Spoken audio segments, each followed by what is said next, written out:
What it do, what it does, so you ain't never gotta guess what it was. I'm your host, Saint B Booming, and we back at it again for another anime topic video. Now guys, I done let it breathe a little bit since the first episode of Classroom of the Elite, but now we at episode 8. So I waited last week to give y'all a recap this week because I felt like 30 minutes doesn't just cut it, so we need back-to-back recaps. They're playing a game of chess, back-to-back mind manipulation tactics. That is what I'm getting, guys. Ayanokoji definitely has more enemies out to get him than we know, but it all starts out in episode 7 with this guy named Takuya Yagami. He knows about the little side chick that's crazy that tried to go ahead force her way onto Ayanokoji in the first season. Then she had that little spiral moment where she was just trying to get rid of everybody. But he comes from that same school. So with him coming from that same school and now he's in this prestigious school with them, he's looked at as someone who's a capable leader. But he's doing meetups on his own. He's meeting up with other classrooms. He's meeting up with Class D now, which has holes in it. Class B. This is the problem. He's really doing his little networking thing, but he's showing that he's not afraid to get in the mix to come up with plans for survival for his classroom. I'm not mad at that. Is he meeting up with the right people? So now we fast forward, Ayanokoji is still playing it safe, but he's watching and testing everyone to see who's gonna slip, who's gonna go ahead and show face, who's gonna fold, who's just talk, you know? The little snake broad who comes from the class that Yagami is from, she sets up a meeting between Ayanokoji and Yagami. Yagami is name dropping.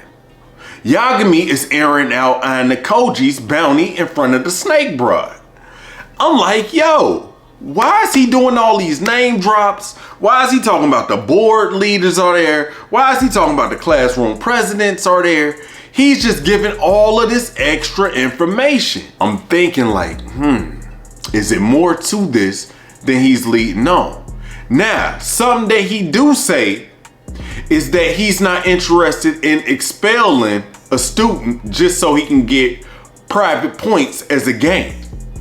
And at some point, he says that he's sure he's going to be hated one classroom to another classroom sooner or later in the future. So he's semi-putting cards on the table. So Ayanokoji asks him, is it someone that I need to watch out for in particular? Why did Yagami say he does have one person in mind, but at the same time, he don't want to go ahead and name drop that person though? I thought that was very, very suspect. So Hosen has him a meetup with the crazy broad that stepped in on Ayanokoji and his girlfriend, and also the one that planted the knife, that stole the knife that got Ayanokoji hand cut to begin with when Hosen assaulted them. Hosen is with her, and he's with also Nanase.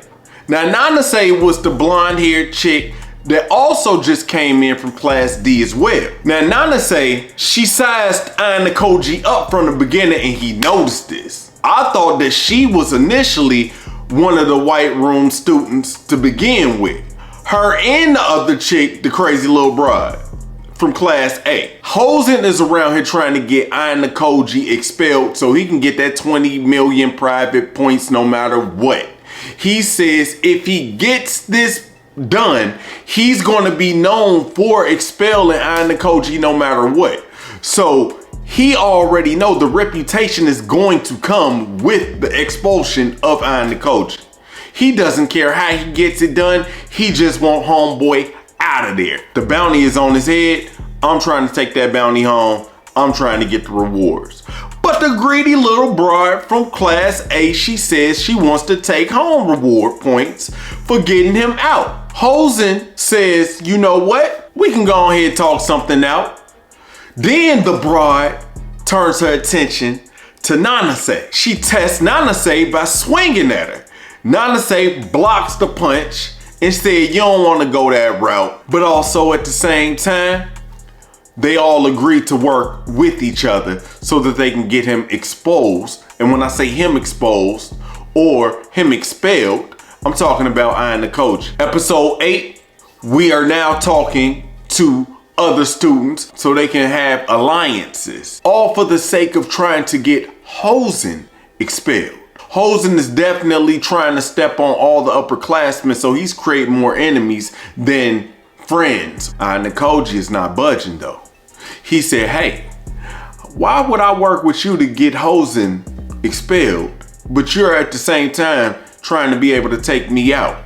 Now this student, he says he has no interest in taking Ayanokoji out. I thought that was very suspect. So now we have two people who are saying that they don't want to take Ayanokoji out. But Ayanokoji still can't trust who he's having conversations with. Some of these conversations are forced. Some of these conversations are orchestrated. But at the same time, he's giving a listening ear to all his audiences. Hey, everybody's in for the $20 million private points. Fast forward, now we have a conversation between Class A, Class B, and Class C as of now. All of them are masterminds at what they do. Class A's president or leader looking at you as a formidable opponent, and now you have Class B, which was Class C, head looking at you as a formidable opponent as well. So now you can't hide your hand. They know what you're capable of. So Class A and Class B now are getting their dialogue going, and Ayanokoji isn't really saying too much, but the shift focus to Ayanokoji, and they ask him, what do they think about creating a temporary alliance? Ayanokoji is playing this so nonchalant, it's crazy. He's diluting his coffee and sipping at the same time. Class A is signing papers that Class B now gives them. Then he shifts his attention to Ayanokoji and he says, we need that card that you have, that trial card. Ayanokoji said, I will trade you that trial card for me to get another card that we need just in case, so I can save one of my students so she'd be in the neutral zone. They all agree, they shake hands, and they disperse. And now we see the chairman. We see the chairman looking through a window, talking to another student. The student that we see is Nanase, standing by the chairman.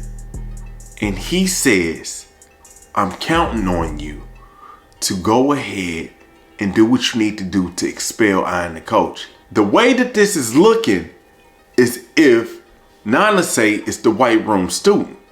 But this is where I believe it's a throw off happening. She was in my top 2 prospects for the white room student.